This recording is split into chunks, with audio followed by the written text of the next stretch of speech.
Olá pessoal, nós somos a equipe Margarida do Mar e nossa equipe ela é formada por Ana Cláudia, Isabela Pereira, Josineide Florencio, Maria Nicole e Simone Moraes. Agora nós vamos falar um pouco sobre o grupo Lophophorata, que abrange aí os filos Brachiopolis, Bryozoa e Foronida. Agora nós vamos falar sobre o filo Foronida.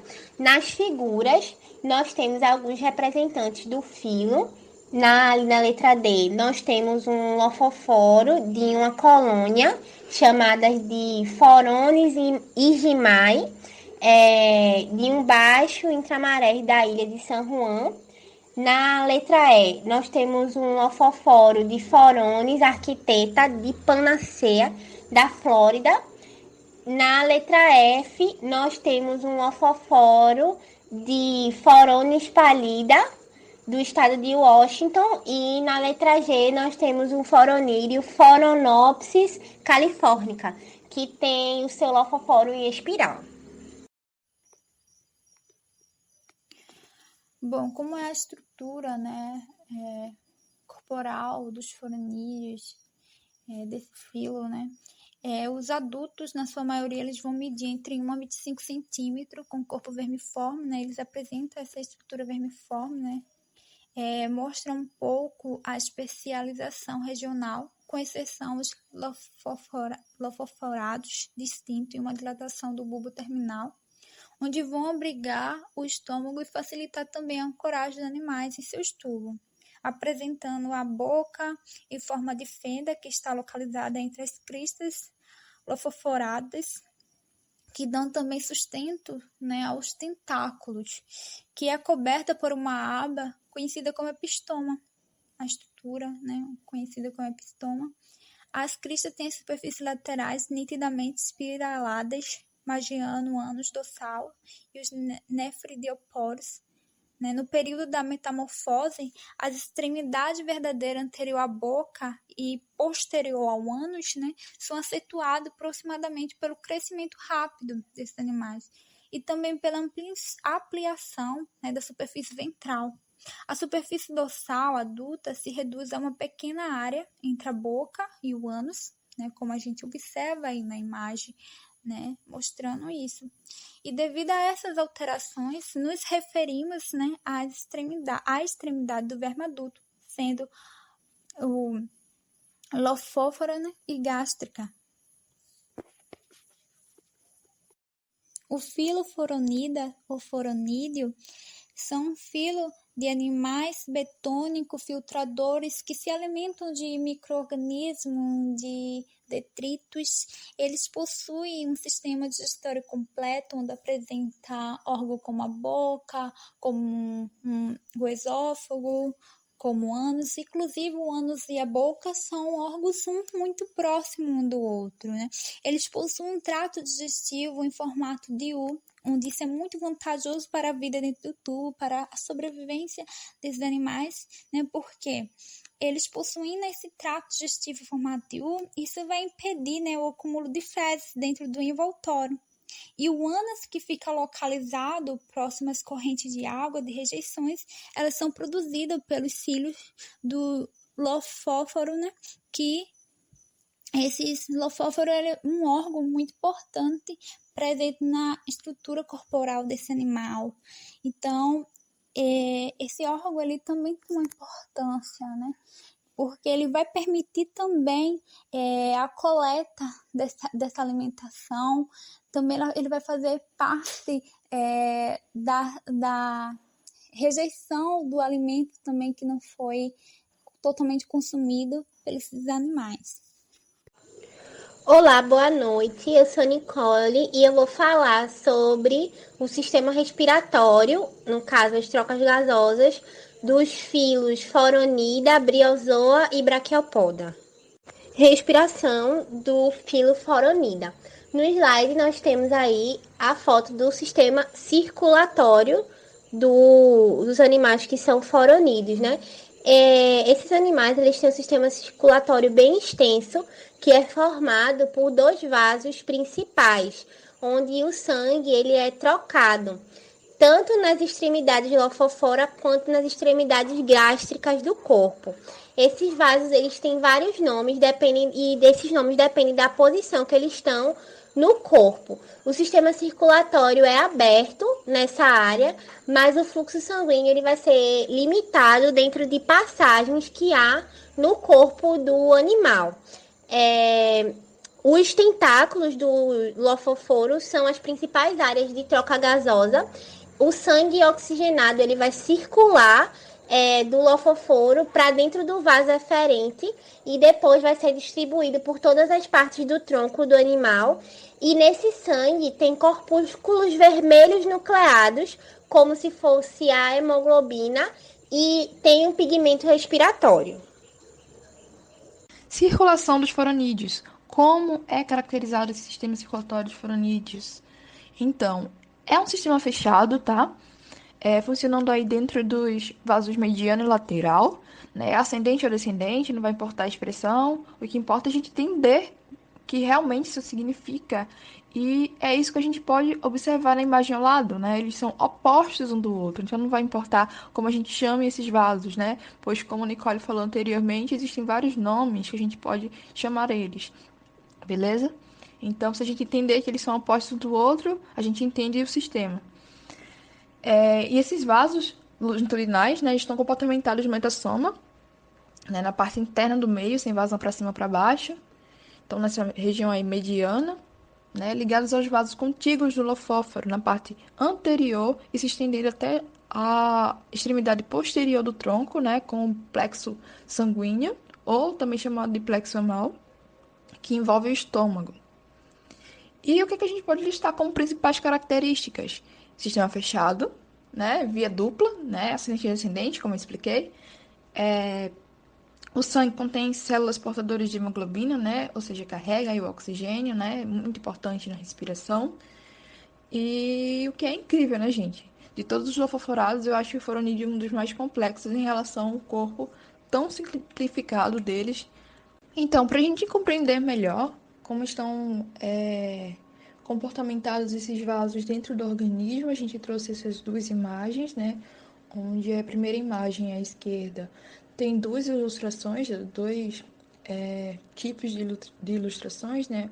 Onde a ilustração esquemática de um foronídeo dentro do tubo.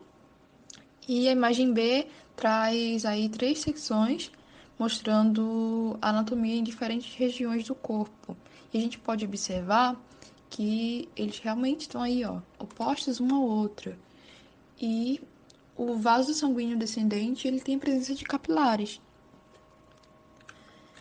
E eles sobem até o sistema sanguíneo, os vasos sanguíneos do lofóforo.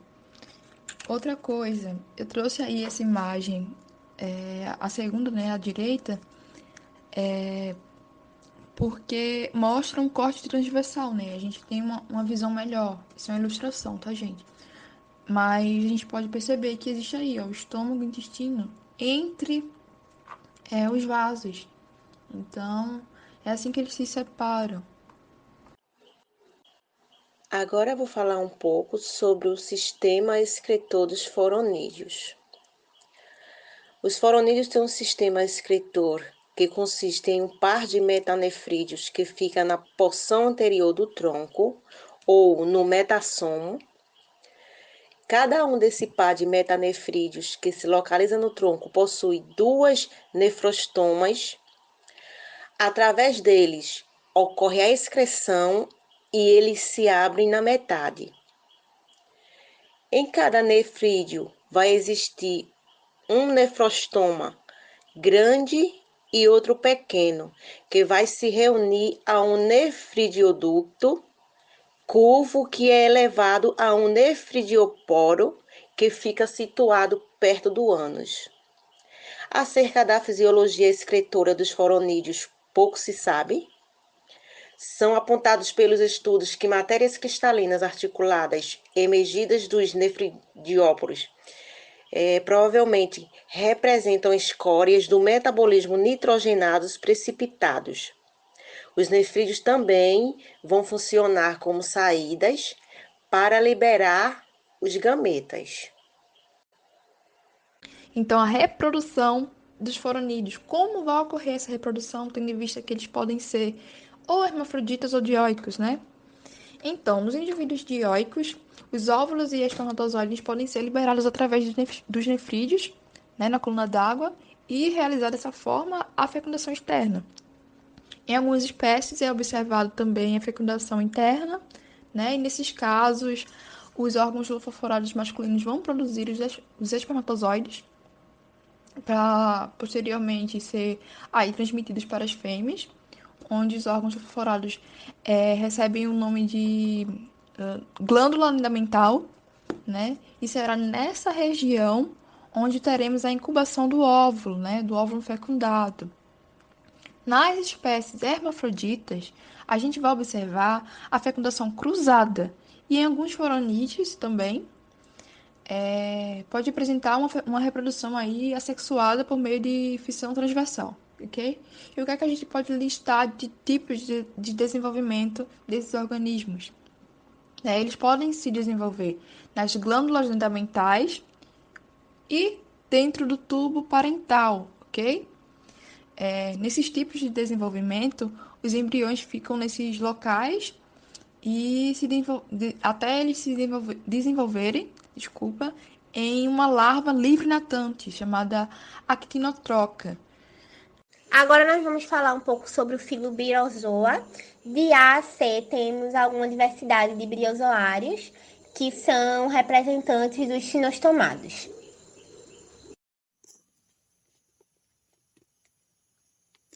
O filo Briozoa, né, eles possuem planos corporais que pode ser gelatinoso, quitinoso, e algumas espécies também vão apresentar uma camada interna calcificada, que vão apresentar várias estruturas que podem variar. Por exemplo, pode apresentar estrutura com poros, com ropésia, com forma do opérculo também, perístoma, espinho também, né? E também até o próprio exoesqueleto ou parede externa, né? Não muito diferente do filo Foronida, o filo Briozoa também possui um trato digestório formado de U, importante também para a vida desse filo, dos animais que pertencem a esse filo, né? O polipídio, ele é formado por uma coroa tentacular ciliada, ou seja, nessa coroa tentacular é o lofóforo desses animais, né? Que é usada justamente na alimentação, para ter a filtragem dessa alimentação, né, desses organismos. Respiração dos briozoa. Aí na figura C, nós temos um corte transversal dos tentáculos, né, que eu vou falar já já sobre essa coroa tentacular. E na foto D, a gente tem um diagrama das correntes ciliares e também da faringe, que mostra a boca e a faringe. Então, como esses animais desse filo são muito pequenos, as distâncias das difusões dentro dos zooides vão ser pequenas também. Lembrando que os zooides são colônias, né, de briozoa. E o líquido celômico ele vai ser um meio para o transporte passivo de gases. A troca gasosa ela vai ocorrer através das paredes, certo, do polipídio, principalmente dessa coroa tentacular. Os briozoários eles não possuem pigmento respiratório diferente dos foronídeos que a gente viu anteriormente e os gases eles são transportados justamente nessa solução celômica. Excreção dos briozoários. Os briozoários não possuem sistemas excretores. Nos octopróquitos, as substâncias e as partículas indesejadas vão se acumular em forma de grãos escuros, que denominam-se corpos marrons. Esses corpos vão toxicar e deformar o polipídio e o glândulo nervoso, levando à morte. Nas espécies que não são calcificadas, as trocas gasosas e as excretas nitrogenadas que são eliminadas podem se realizar por meio da membrana frontal e lofófora. Na parede que é calcificada, elas vão ocorrer através dos poros e do asco, e são transportadas pela água. Os polipeptídeos têm sua regeneração originada pelo cistídeo, e essa é uma característica típica dos briozoários. Na maior parte dos quitonostemados, o corpo marrom fica dentro do cistídeo, onde é deixado. Portanto, em alguns deles, o novo polipídio vai se regenerar ficando o corpo marrom no interior do intestino do novo zoide, para que seja expelido pelo ânus na primeira defecação. Devido ao pequeno tamanho desses organismos, eles não vão apresentar o sistema circulatório, sendo a circulação de metabólitos feita por difusão.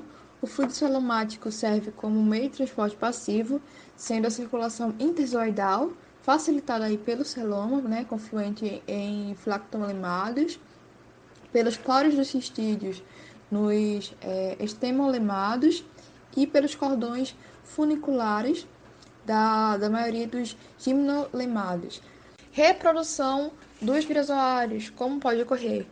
Pode ocorrer de duas formas, né? Na forma sexuada ou assexuada, tá?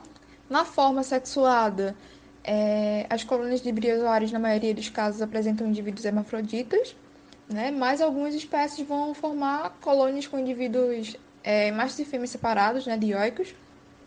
E geralmente os ovários e espermatozoides, vão passar de um indivíduo para o outro através de um condutor que os comunica.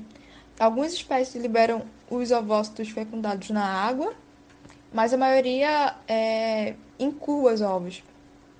E eles vão apresentar o desenvolvimento indireto, e a partir do ovo fertilizado surge uma larva chamada sifonauta, que é livre natante. E depois de um intervalo, eles vão se fixar, né? Essas larvas vão se fixar em um substrato e sofrer a metamorfose. Reprodução assexuada, que é a maior responsável pela propagação das colônias. O zoóide que se origina dessa forma sexuada vai ser chamado de ancístula, né? Que vai passar pelo processo de brotamento e originar novos zoóides, que também farão brotamento e assim por diante.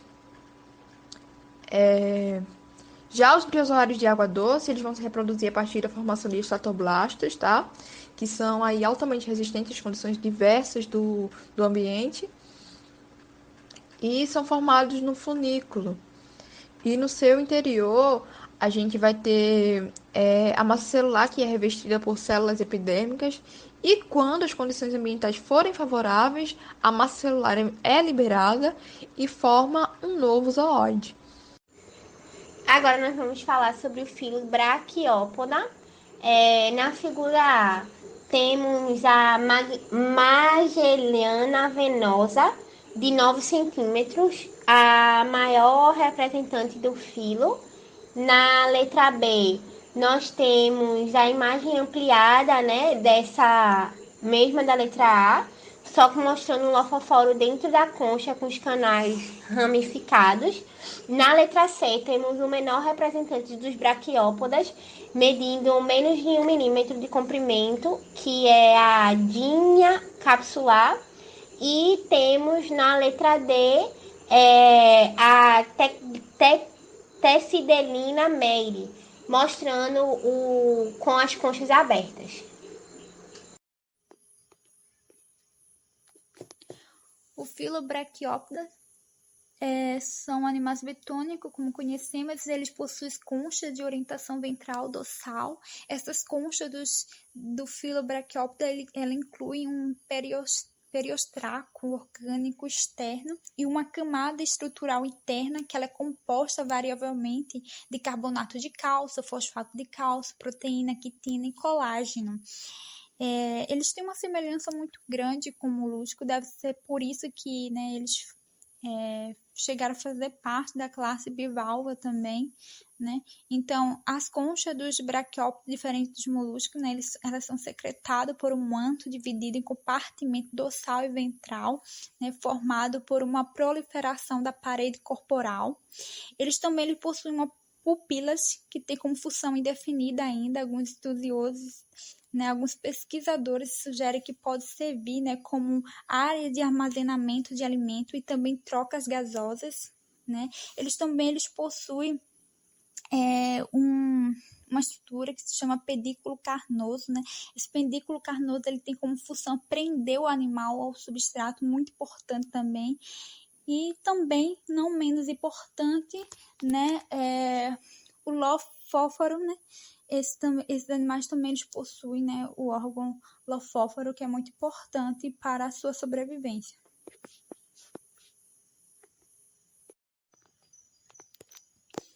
Como dos foronídeos e dos briozoários, os lofóforos do braquiopódeos incluem também um anel de tentáculos ao redor da boca. Contudo, nos braquiopódeos, os lofóforos é produzido por um par de braços, né, que vão abrigar os tentáculos, os quais, né, vão se estender anteriormente para dentro da cavidade do manto. O formato geral do lofóforo varia entre os taxos, de uma estrutura simples circular ou até mesmo em forma de U, né, como é o caso dos foronídeos e dos briozoários. Os lofóforos do braquiopódeos também eles diferem dos demais porque sempre está contido dentro da proteção de válvulas, que é praticamente imóvel. Na maioria dos braquiopódeos, os lofóforos, né, ele vai ter os tentáculos, né, mantido na posição certa pela pressão celômica, né, enquanto alguns de outras classes, né, a válvula vai ser dorsal, né, que produz uma estrutura de sustentação lofoforal conhecida como branquídeo.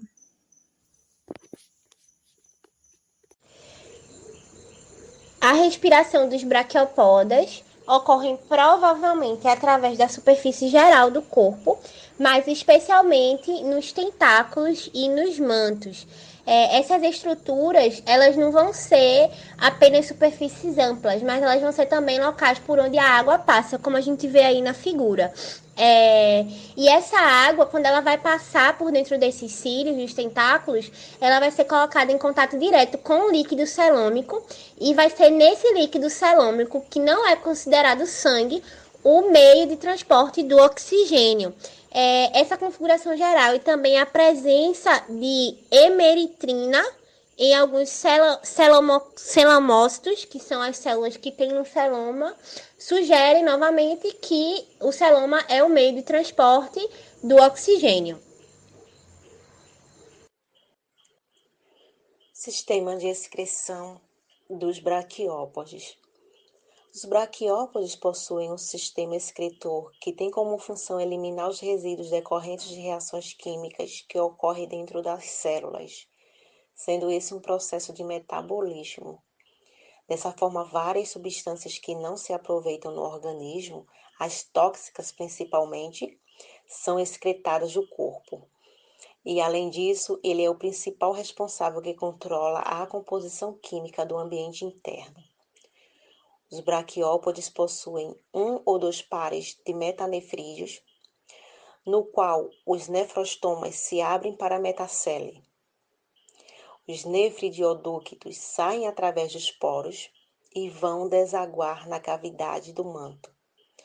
Os nefrídeos vão funcionar como gonoductos e também servem para descartar os celomócitos fagocitários que foram acumulando escórias metabólicas na parte distal dos metanefrídeos ou do canal nefridial. As células colunares vão absorver grandes quantidades de líquidos celômicos por endocitose, pelo qual vão sugerindo a formação secundária da urina, assim como ocorre em outros sistemas de metanefrídeos. Todavia, a formação primária da urina através de um sistema de filtro podocitário entre o vaso sanguíneo e o celoma tem apenas pressuposição para o celoma periesofágico do rico onelídeo, Hemitiris citacea. Circulação dos braquiópodes. Então, os braquiópodes, Eles possuem um sangue incolor, né, circulado por um coração musculoso situado na parte dorsal do corpo, acima do estômago. O sangue vai passar aí por vasos que vão se estender aí para a parte frontal e posterior do corpo e se ramificar para os órgãos, incluindo aí o lofóforo na parte frontal, né? E o intestino, os músculos, a gônada e nefrídeo na parte traseira. A circulação sanguínea parece não estar completamente fechada, né? E o fluido celômico e o sangue devem se misturar até certo ponto. E a principal função do sangue é fornecer nutrientes, né, pro organismo. Então, a gente pode listar, né, características dessa circulação. E uma delas é o sistema aberto, né, e reduzido, pouco estudado. Outro é a presença de coração contrátil no mesentério dorsal.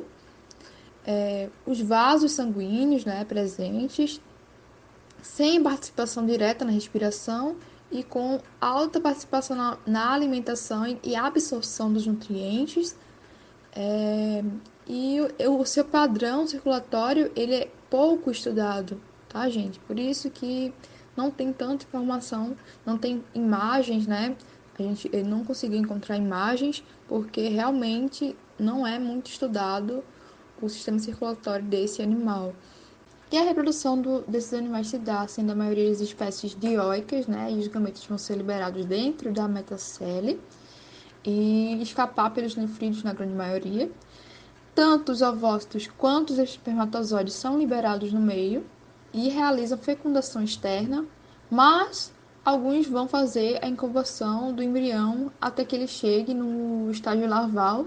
Para que isso aconteça, os espermatozoides vão ser captados das correntes pelas fêmeas e os ovócitos, por sua vez, vão ficar na área de incubação, né, até serem fecundados, e vão apresentar um desenvolvimento indireto, onde teremos uma larva livre natante. E essa foi a nossa apresentação, espero que vocês tenham gostado, e até a próxima. Obrigada pela atenção.